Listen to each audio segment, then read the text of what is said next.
Doctor, நான் அடிஃபிலோன் sump invasive நான் invasive மார்பக புற்றுநோய் என்ற சொற்களை கேட்கிறேன். இதில் உண்மையில் வேறுபாடு என்ன? அது மிகவும் முக்கியமான கேள்வி. பெரும்பாலான மார்பக புற்றுநோய் பொதுவாக மார்பகத்தின் 2 பகுதிகளில் துவங்குகிறது. ஒன்று பாலை உற்பத்தி செய்யும் சிறிய குழாய்களில் அல்லது பாலை நிப்பிளுக்கு கொண்டு செல்லும் சிறிய குழாய்களில். இப்போது அது அங்கேயே இருக்கிறதா அல்லது வெளியே பரவுகிறதா என்பதில்தான் வித்தியாசம். லோபியூல்கள் பால் உற்பத்தி செய்யும் சிறிய சுரப்பிகள், நாளங்கள் முளைக்காம்புக்கு பாலை கொண்டு செல்லும் சிறிய குழாய்கள், அசாதாரண செல்கள் நாளங்கள் அல்லது லோபியூல்களுக்குள் தங்கி சுவர்களை தாண்டி பரவாமல் இருந்தால் அது ஊடுருவாத மார்பக புற்றுநோய் எனப்படும். இந்த வகை அருகிலுள்ள மார்பக திசுக்களுக்கு பரவவில்லை.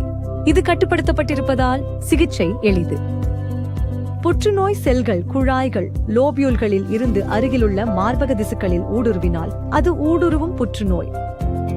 இது ஆரம்பித்த இடத்தை தாண்டி பரவத் தொடங்கிவிட்டது. ஊடுருவும் புற்றுநோய் இரத்த ஓட்டம் அல்லது நிணநீர் முனைகள் வழியாக பயணிக்கலாம். இவை உடலின் வடிகால் மற்றும் பாதுகாப்பு அமைப்பின் ஒரு பகுதியாகும். சரியான நேரத்தில் சிகிச்சை அளிக்கப்படாவிட்டால் எலும்புகள், கல்லீரல், நுரையீரல் அல்லது மூளை போன்ற உறுப்புகளுக்கு பரவலாம். இன்வேசிவ்னா அது சிகிச்சை செய்ய முடியாததுன்னு அர்த்தமா? இல்லை, ஊடுருவும் மற்றும் ஊடுருவாத மார்பக புற்றுநோய்கள் இரண்டும் சிகிச்சை செய்ய முடியும். வித்தியாசம் என்னவென்றால், ஊடுருவாத புற்றுநோய் பொதுவாக சுலபமாக சிகிச்சை செய்யப்படுகிறது, ஏனெனில் அது பரவுவதற்கு முன்பே கண்டறியப்படுகிறது. மிகவும் ஆரம்ப கட்டத்தில் கண்டுபிடித்தால் ஊடுருவும் புற்றுநோயையும் மிகவும் திறம்பட சிகிச்சை செய்ய முடியும். அதனால்தான் மார்பக சுய பரிசோதனை மிக முக்கியம்.